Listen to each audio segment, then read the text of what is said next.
Hello, my lovely friends, and welcome to today's video, which is about what is ephemera?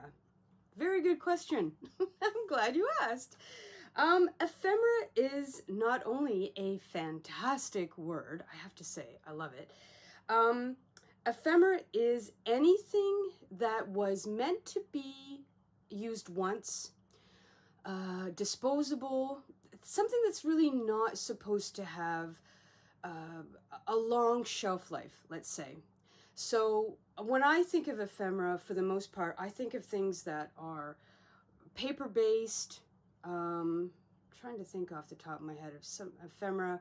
Ephemera that's not paper-based might be something like, let's say like a cookie tin. Again, something that you buy and maybe most people wouldn't keep it, so you could recycle it or re-gift it or whatever. But when I think of ephemera, and when I talk about ephemera for junk journaling and other arts and crafts, I am primarily talking about, maybe almost exclusively talking about paper. So I have this little thing here that I made to go in the ephemera packs that I'm going to be listing on Etsy soon. And I have a definition here, and ephemera is things that are important or useful for only a short period of time.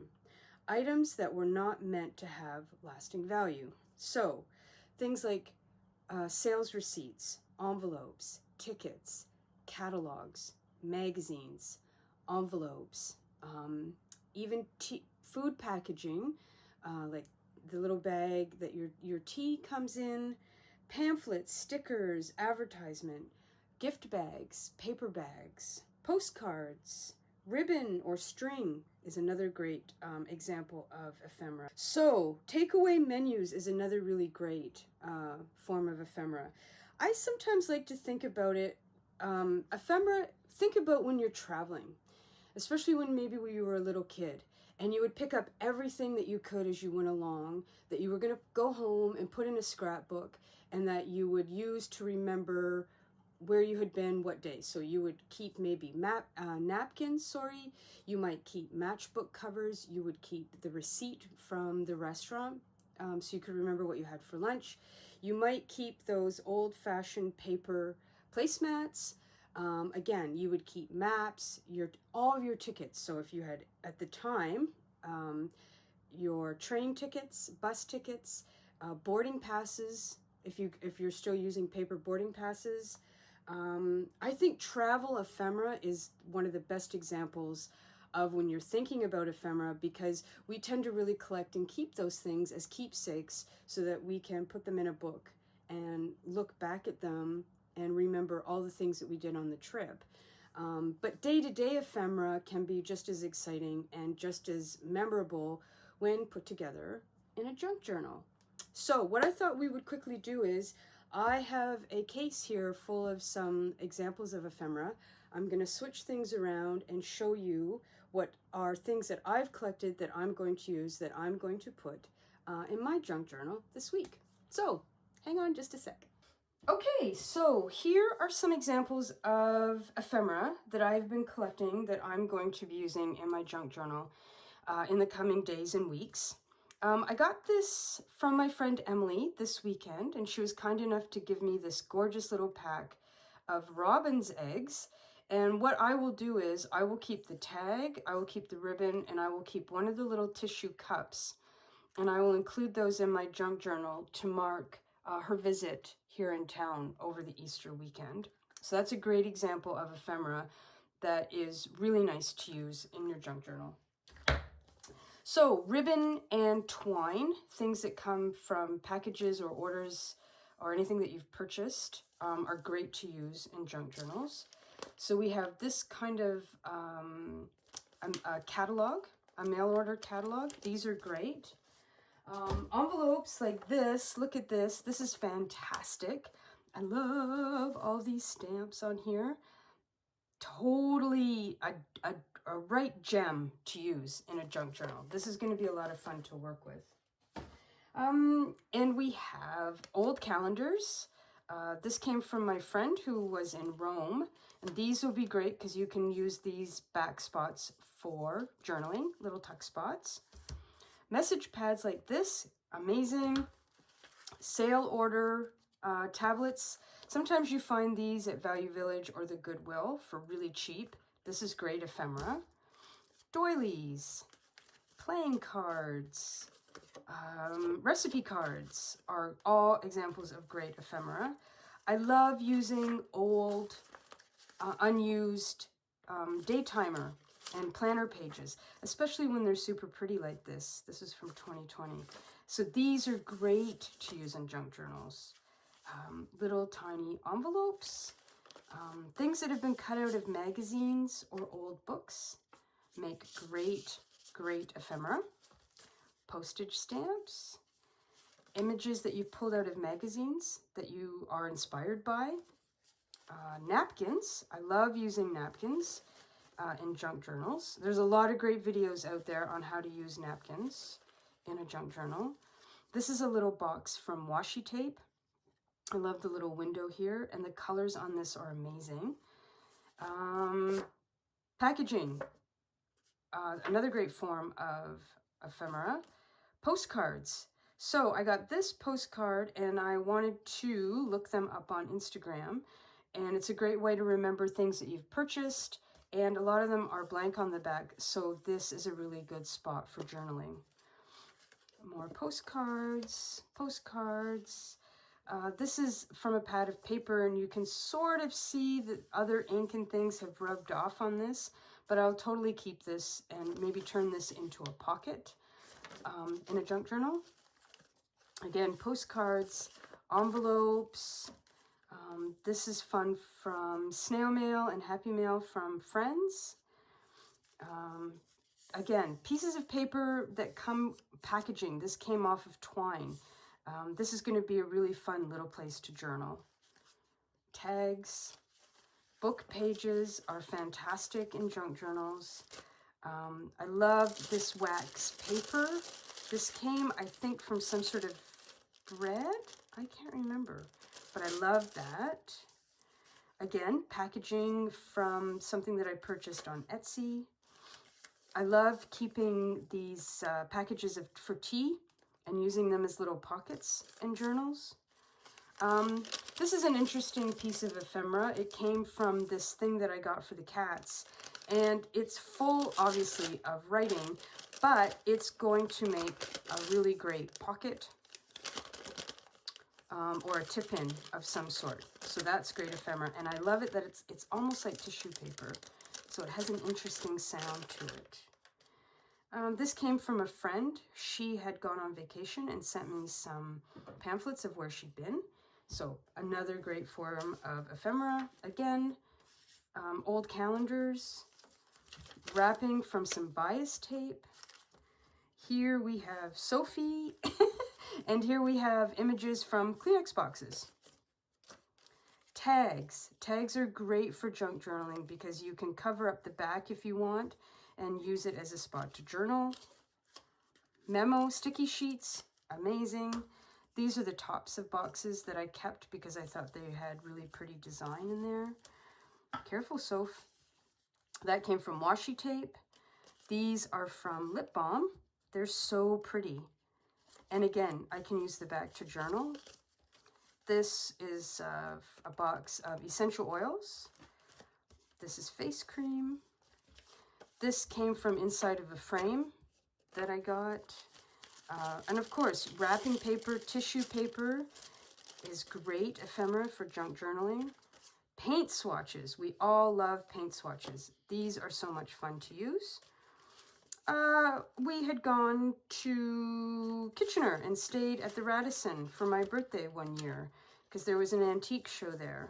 So I kept the stuff there from the hotel. These are kind of fun bits that you can use to junk journal about your gardening adventures. And then you could just cover this up on the back and again, use that as a journal spot.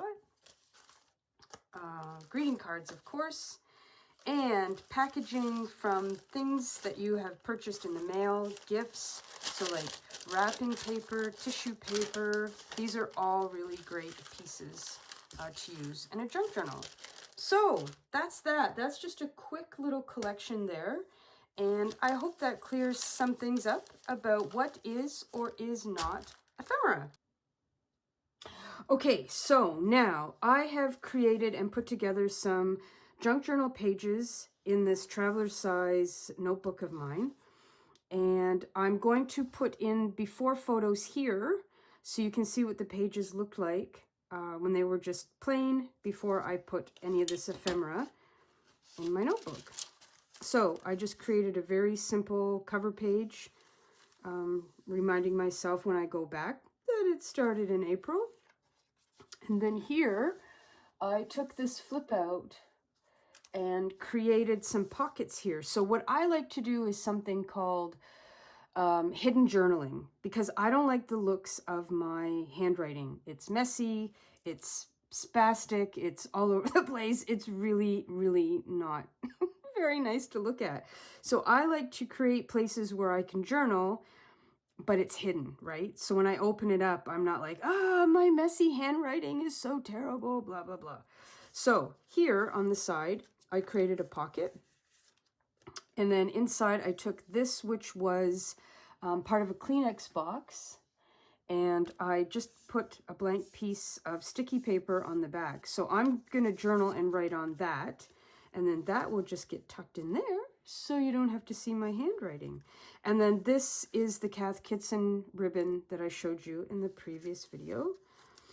And then here we have the box of, this was washi tape, came in this. And then here was a little piece that came off the baker's twine, and I just created a little spot here. And so I can journal on that later. This was the instructions from the cat's pheromones that I picked up at the pet store.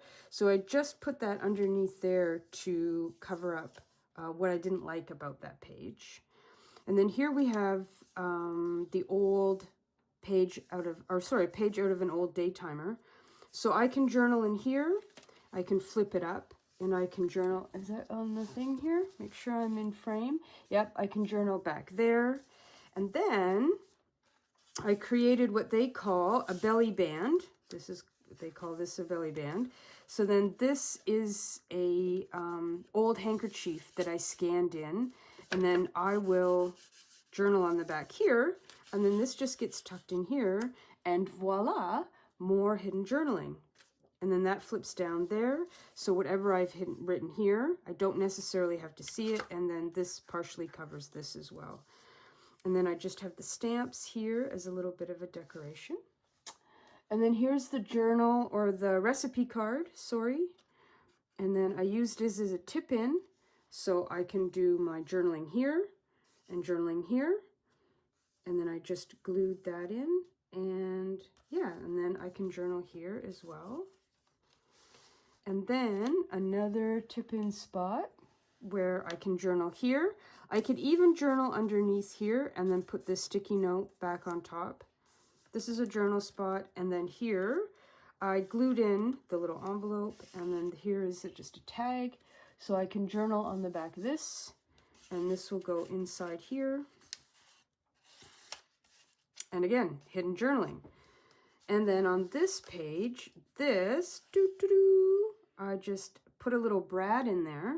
So then I can journal here. Did I glue this down? I glued this down, but you could journal underneath the post-it note if you wanted as well. Then that swings back around there.